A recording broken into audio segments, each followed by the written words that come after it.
You know what? Ben and I have many disagreements, so I don't think that that's particularly something that's interesting. We disagree Yes. on Ukraine and Russia. He has taken virtually every stance that has been the opposite of mine on every issue over the last 5 years. So I don't think that that's totally fine. I am totally open to people having a difference in opinion. Right. I would hope that amongst colleagues that it would always be a civil disagreement, and I would never in a private event stand on a table and talk badly about Ben. It's I just a would little say it's a little weird. So he was on the left on those three biggest issues of our time, is what you're saying?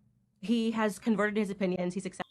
There is something going on. I don't know if you have seen this, very concerning. Ben Shapiro and Tucker Carlson are on a fight.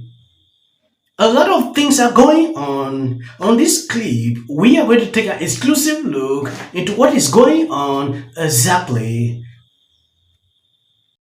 And Tucker, by the way, then continued along these lines. He did an interview with Vivek Ramaswamy, and he likened what just happened in Israel. He's showing video of this happening, like as he's talking about this. He compared that to drug overdose deaths in the United States. Now, I believe we should fully care about the 100,000 drug overdose deaths that happen in the United States. These are two completely different issues. To go this far afield to link the issues, the only reason you're doing this is because you wish to downplay the atrocity that just happened in Israel. You're not upplaying the atrocity of what's happening on America's streets. Those are two different types of atrocities. Yes, I believe you've seen this. I will play Ben Shapiro's version. You will clearly understand why Tucker Carlson is annoyed.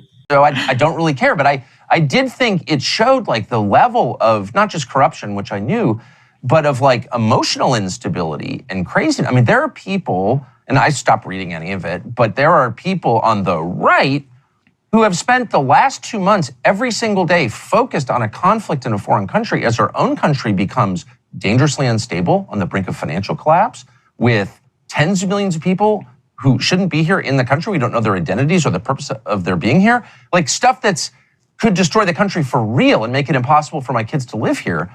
They've said nothing about that, and they're focused with laser intensity on foreign conflicts. And I'm like, at some point, I've got 4 kids. If I'm so caught up in the problems of my neighbor's children and completely ignoring my own children as they get addicted to drugs and kill themselves, I'm not against helping my neighbor's kids, but clearly I don't love my kids. I mean, that's the only logical conclusion, and they don't care about the country at all. And that's kind of their prerogative, but I do, because I have no choice, because I'm from here, my family's been here hundreds of years, I plan to stay here. Like, I'm shocked by how little they care about the country, and including the person you mentioned. And I can't imagine how someone like that could get an audience of people who claim to care about America, because he doesn't, obviously, right? Right. Well, I mean, Tucker, we've seen it too on free speech. I mean, people who become multimillionaires, who've made entire careers, who've literally became famous, on this very reason. I know you've spoken about this previously, but it's very important to our audience as well. Is that standing up for free speech rights of people you disagree with is probably the most important exercise, and we've seen some of that come for American citizens on Palestine. How do you work through this too when we're both under such immense pressure, even social pressure of like, how could you support this? Take maybe the context of the university presidents. We've got billionaires like Bill Ackman, I'm curious what you make of this. My assessment is they're upset that they're not included as marginalized within the DEI regime. They claim to be against. I can't imagine how someone like that could get an audience of people who claim to care about America because he doesn't, obviously. Now, some conservatives are coming out to actually support Tucker Carlson. I realize, there is a turning point. People are divided.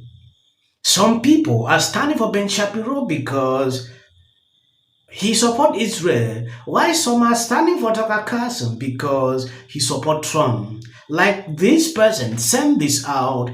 I love how so many people on the right want to post love letters online about Ben Shapiro and come to his defense over factual things that were said about him by Tucker Carlson. Laura is from Israel, if you don't know. Because I don't remember any of you calling out Ben Shapiro when he said really nasty things, like actual nasty things about President Trump. People always ask me, Laura, don't you have anything nice to say about anybody on the right? And my answer is generally always no. Why will I have anything nice to say about fake consecutive in media and politics? They are awful people who lack principles. This is just another example of the double standard. Laura is offended with Ben Shapiro because at a certain point, Ben Shapiro went off on Trump, said a lot of things. I think I saw that myself. And when you look at him clearly, you realize he's supporting Ron DeSantis.